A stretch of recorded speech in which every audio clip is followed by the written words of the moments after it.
Sir Walter Scott. American Cooper asserts, in one of his books, that there is an instinctive tendency in men to look at any man who has become distinguished. True, surely, as all observation and survey of mankind, from China to Peru, from Nebuchadnezzar to Old Hickory, will testify. Why do men crowd towards the improved drop at Newgate, eager to catch a sight? The man about to be hanged is in a distinguished situation. Men crowd to such extent, that Greenacres is not the only life choked out there. Again, ask of these leathern vehicles, cabriolets, neat flies, with blue men and women in them, that scour all thoroughfares, whither so fast? To see dear Mrs. Rigmarole, the distinguished female, great Mr. Rigmarole, the distinguished male. Or, consider that crowning phenomenon, and summary of modern civilization, a soiree of lions. Glittering are the rooms, well lighted, thronged, bright flows their undulatory flood of blonde gowns and dress coats, a soft smile dwelling on all faces, for behold there also flow the lions, hovering distinguished, oracles of the age, of one sort or another. Oracles really pleasant to see, whom it is worth while to go and see, look at them, but inquire not of them, depart rather and be thankful. For your lion soiree admits not of speech, there lies the specialty of it. A meeting together of human creatures, and yet so high has civilization gone, the primary aim of human meeting, that soul might in some articulate utterance unfold itself to soul, can be dispensed with in it. Utterance there is not, nay, there is a certain grinning play of tongue fence, and make-believe of utterance, considerably worse than none. For which reason it has been suggested, with an eye to sincerity and silence in such lion soirees, might not each lion be, for example, ticketed, as wine decanters are. Let him carry, slung round him, in such ornamental manner as seemed good, his silver label with name engraved. You lift his label, and read it, with what farther ocular survey you find useful, and speech is not needed at all. O Fenimore Cooper, it is most true there is an instinctive tendency in men to look at any man that has become distinguished, and, moreover, an instinctive desire in men to become distinguished and be looked at. For the rest, we will call it a most valuable tendency, this, indispensable to mankind. Without it, where were star and garter, and significance of rank, where were all ambition, money-getting, respectability of gig or no gig, and, in a word, the main impetus by which society moves, the main force by which it hangs together? A tendency, we say, of manifold results, of manifold origin, not ridiculous only, but sublime, which some incline to deduce from the mere gregarious purblind nature of man, prompting him to run, as dim-eyed animals do, towards any glittering object, were it but a scoured tankard, and mistake it for a solar luminary, or even, sheep-like, to run and crowd because many have already run. It is indeed curious to consider how men do make the gods that themselves worship. For the most famed man, round whom all the world rapturously huzzas and venerates, as if his like were not, is the same man whom all the world was wont to jostle into the kennels, not a changed man, but in every fibre of him the same man. Foolish world, what went ye out to see? A tankard scoured bright, and do there not lie, of the self-same pewter, whole barrowfuls of tankards, though by worse fortune all still in the dim state? And yet, at bottom, it is not merely our gregarious sheep-like quality, but something better, and indeed best, which has been called, the perpetual fact of hero worship, our inborn sincere love of great men. Not the gilt farthing, for its own sake, do even fools covet, but the gold guinea which they mistake it for.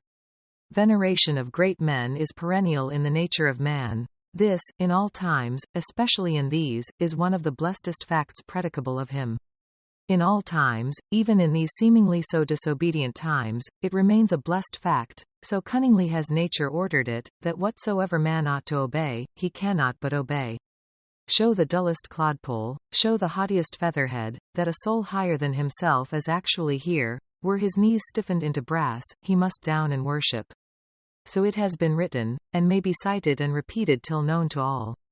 Understand it well, this of hero worship was the primary creed, and has intrinsically been the secondary and ternary, and will be the ultimate and final creed of mankind, indestructible, changing in shape, but in essence unchangeable, whereon polities, religions, loyalties, and all highest human interests have been and can be built, as on a rock that will endure while man endures.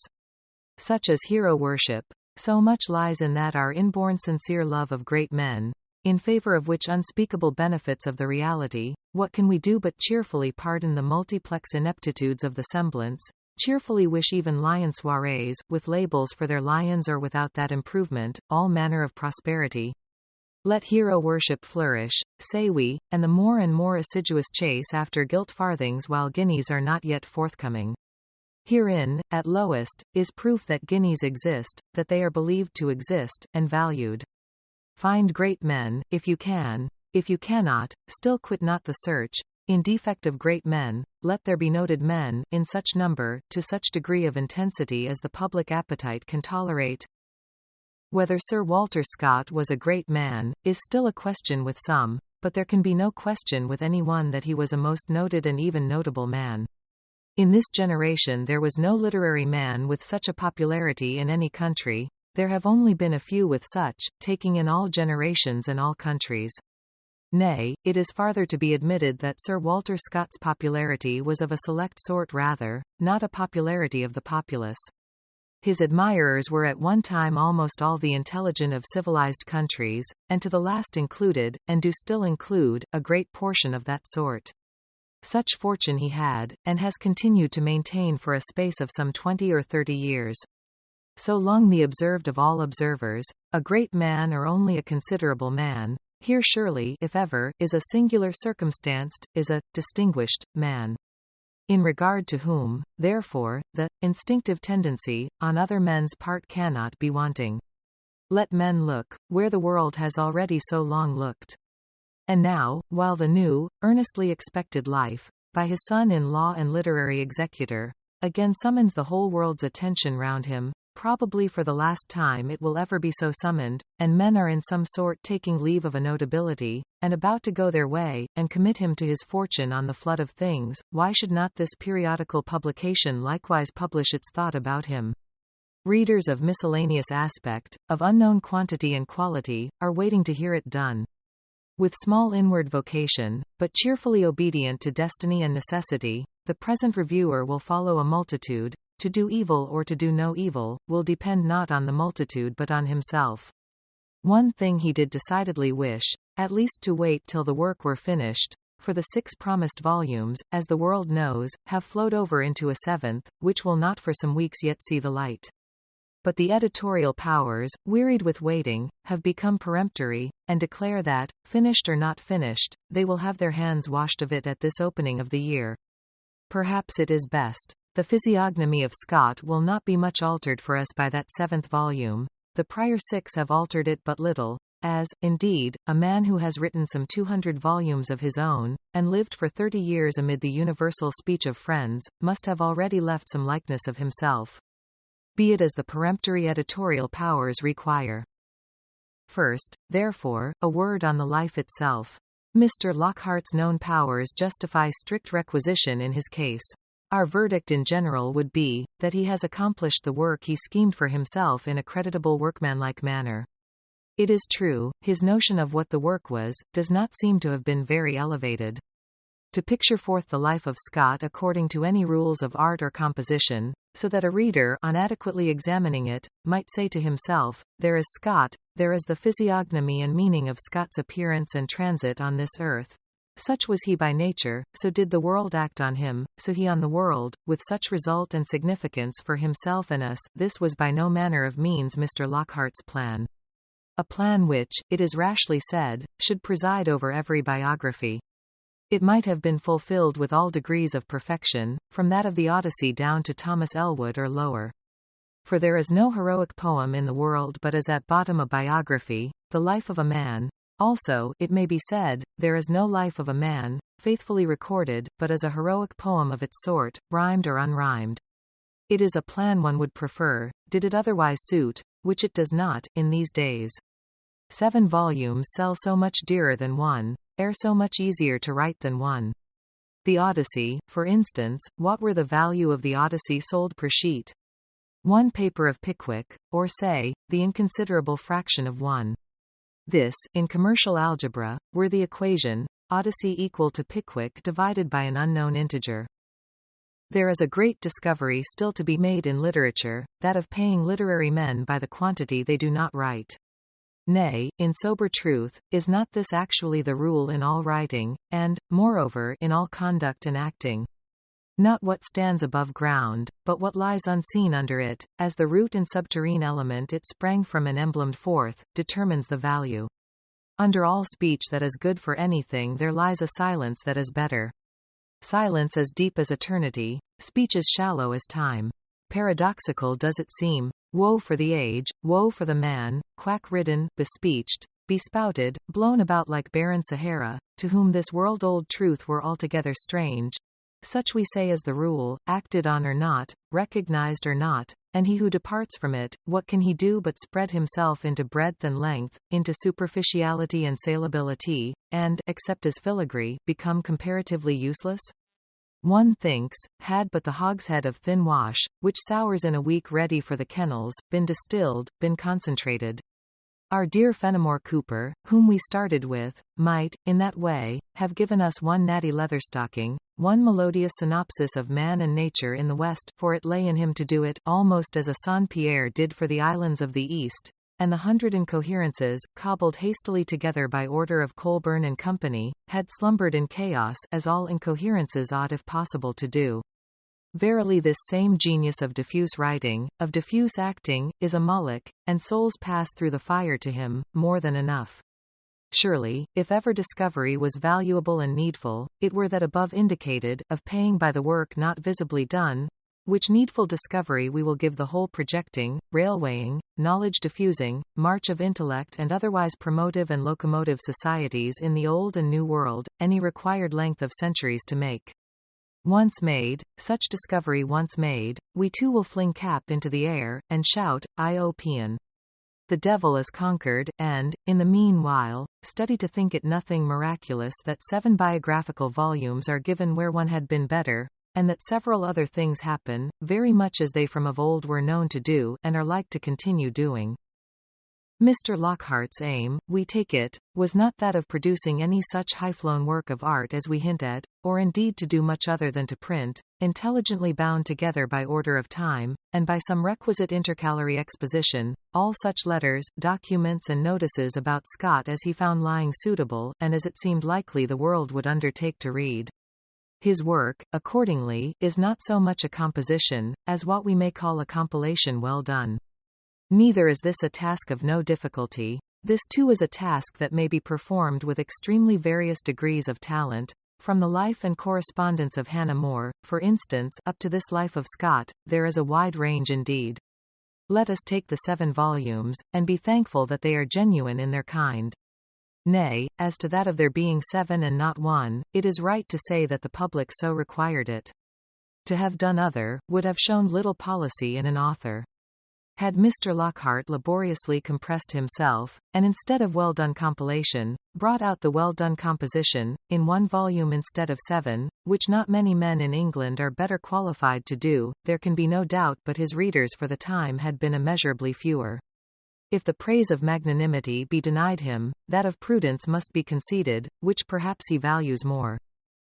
The truth is, the work, done in this manner too, was good to have. Scott's biography, if uncomposed, lies printed and indestructible here, in the elementary state, and can at any time be composed, if necessary, by whosoever has a call to that. As it is, as it was meant to be, we repeat, the work is vigorously done. Sagacity, decision, candor, diligence, good manners, good sense, these qualities are throughout observable. The dates, calculations, statements, we suppose to be all accurate. Much laborious inquiry, some of it impossible for another man, has been gone into, the results of which are imparted with due brevity. Scott's letters, not interesting generally, yet never absolutely without interest, are copiously given, copiously, but with selection, the answers to them still more select. Narrative, delineation, and at length personal reminiscences, occasionally of much merit, of a certain rough force, sincerity and picturesqueness, duly intervene. The scattered members of Scott's life do lie here, and could be disentangled. In a word, this compilation is the work of a manful, clear-seeing, conclusive man, and has been executed with the faculty and combination of faculties the public had a right to expect from the name attached to it. One thing we hear greatly blamed in Mr. Lockhart, that he has been too communicative, indiscreet, and has recorded much that ought to have lain suppressed. Persons are mentioned, and circumstances, not always of an ornamental sort. It would appear there is far less reticence than was looked for. Various persons, name and surname, have received pawn, nay, the very hero of the biography is rendered unheroic.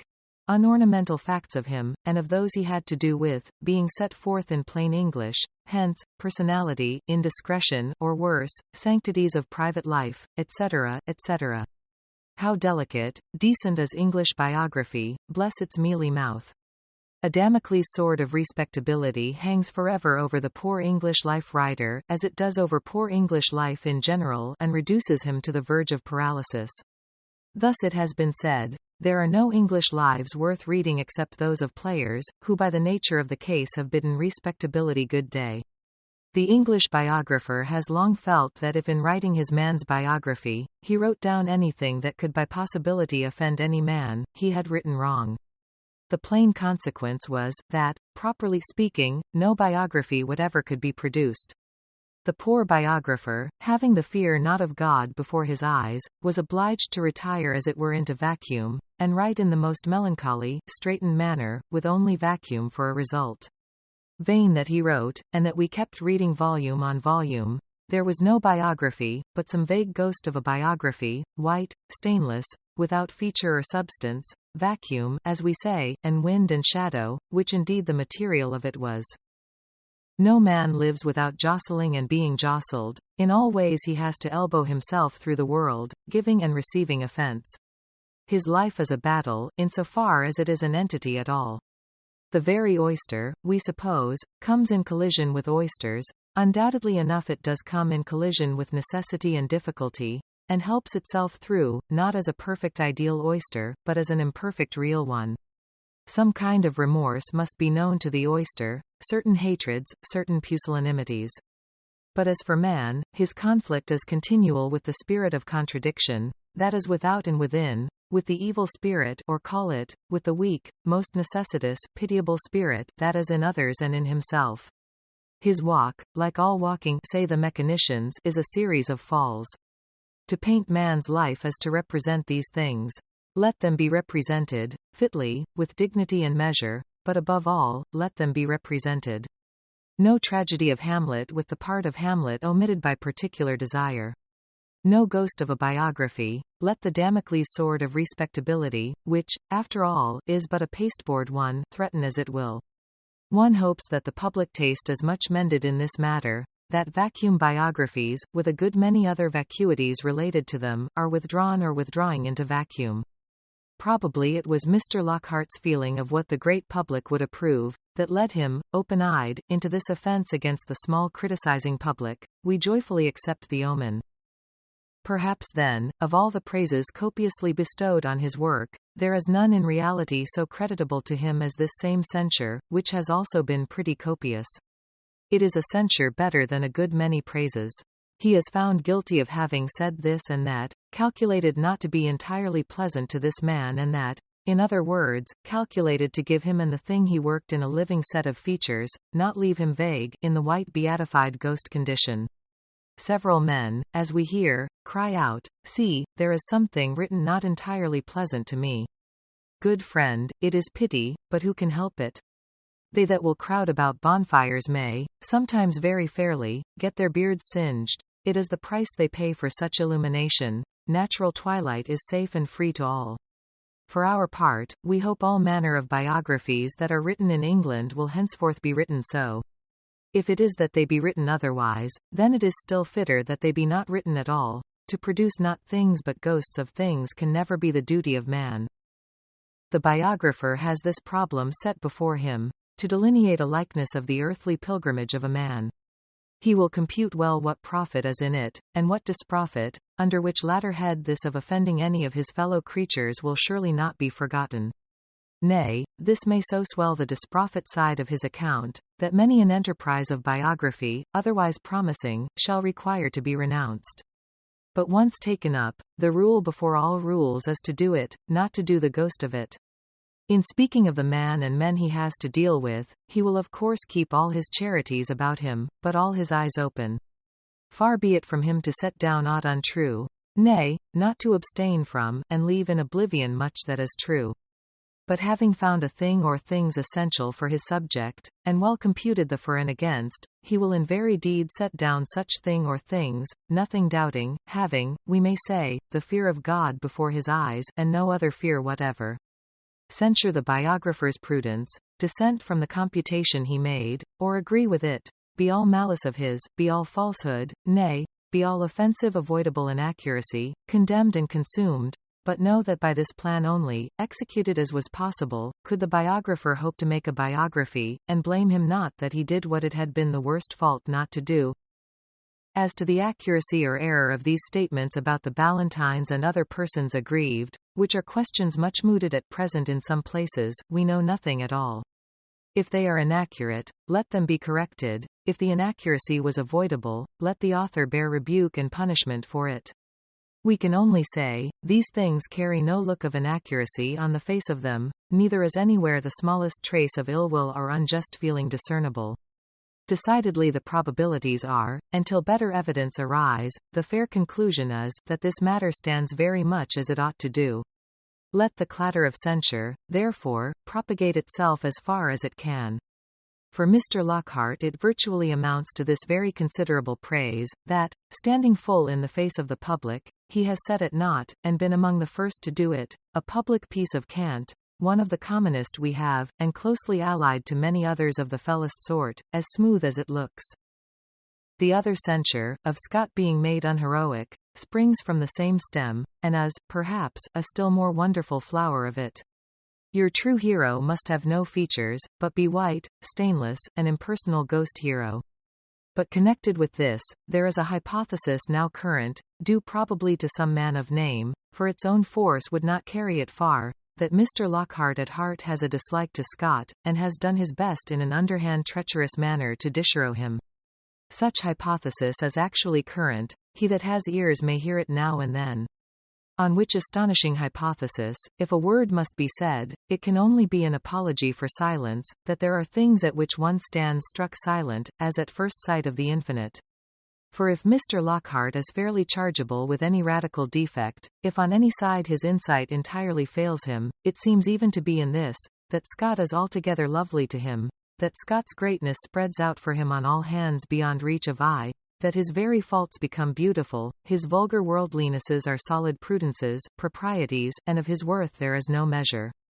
Does not the patient biographer dwell on his abbots, pirates, and hasty theatrical scene paintings, affectionately analyzing them, as if they were Raphael pictures, time-defying Hamlets, Othellos? The novel manufactory, with its 15,000 L. a year, is sacred to him as creation of a genius, which carries the noble victor up to heaven. Scott is to Lockhart the unparalleled of the time, an object spreading out before him like a sea without shore. Of that astonishing hypothesis, let expressive silence be the only answer. And so in sum, with regard to Lockhart's Life of Scott, readers that believe in us shall read it with the feeling that a man of talent, decision and insight wrote it in 7 volumes, not in 1, because the public would pay for it better in that state, but wrote it with courage, with frankness, sincerity, on the whole, in a very readable, recommendable manner, as things go. Whosoever needs it can purchase it, or purchase the loan of it, with assurance more than usual that he has where for his money. And now enough of the written life, we will glance a little at the man and his acted life.